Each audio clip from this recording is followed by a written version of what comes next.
Siyempre meron tayong ketchup. Tama kayo, mali ako. This is my own way. You have your own way. Pa, ano pong ulam?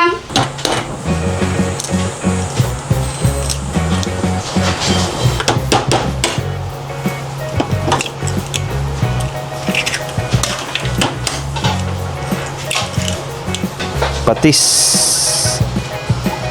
Hi fam, budget friendly food na naman po tayo. Meron po tayo ditong kalabasa na dinurog tapos sinaluan lang po natin ng itlog at saka carrots. So gagawin po natin dito is torta. Ito torta po natin siya. Pepper, salt, seasoning. Tapos fam, pag magpiprito po kayo na ito, kailangan sobrang hina lang po ng apoy nyo kasi mabilis po yan masusunog.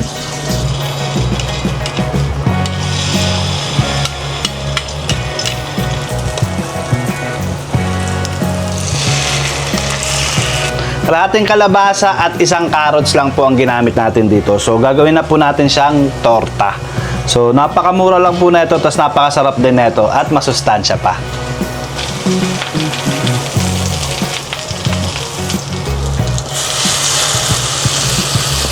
So yun fam, tapos na po ang ating pancake. Hindi, joke lang.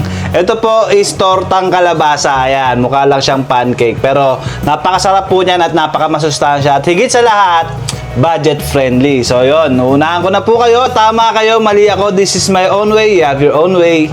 Pa, ano pong ulam? O ito mga anak, pritong galunggong at tortang kalabasa. Tara, kain na to. Ama, maraming salamat po sa biyayang iyong ipinagkaloob sa amin. Magsilbi po itong lakas at talino. Opo. Mabigyan mo rin po na masaganang pagpapala ang aming mga mahal sa buhay, gayon na rin po ang aming mga tagapanood. Opo. Ama, patawarin niyo po kami sa aming mga pagkakasala, gayon na rin po patawarin mo yung mga anak. Opo. Ama, pakiingatan niyo po kami, gayon na rin po ang aming mga mahal sa buhay, gayon na rin po ang aming mga tagapanood. Opo. Hinihiling po namin ang lahat ng ito sa pangalan ni Jesus, aming tagapagligtas. Amen. Kain na to!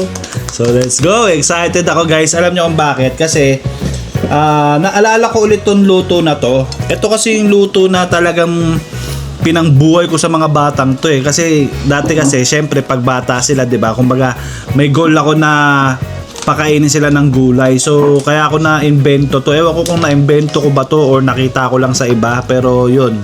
Sobrang tagal na. Bata pa sila, niluluto ko na to sa kanila.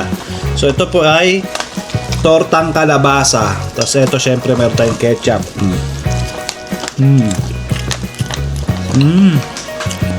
Sarap. Sarap. Grabe. Sukang malupit.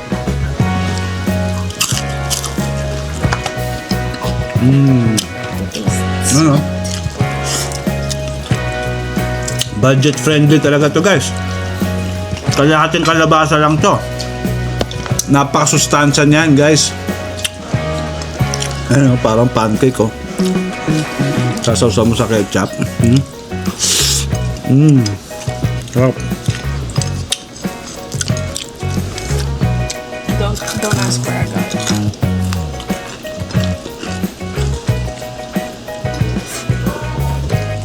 Ano ba? Anong rice mo? Chili garlic oil na rice yan. When are you gonna start selling this? Everybody in the comments are waiting. Eh, wala pa tayong manpower.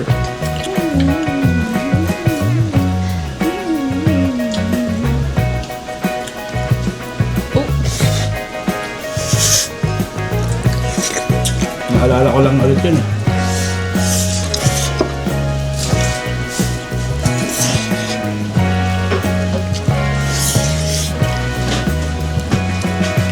Brings back the memories.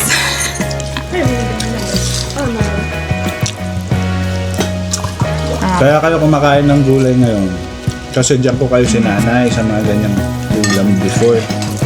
Oh, kain muna tayo sa kanila. Hi, fam! At syempre, thank you Lord!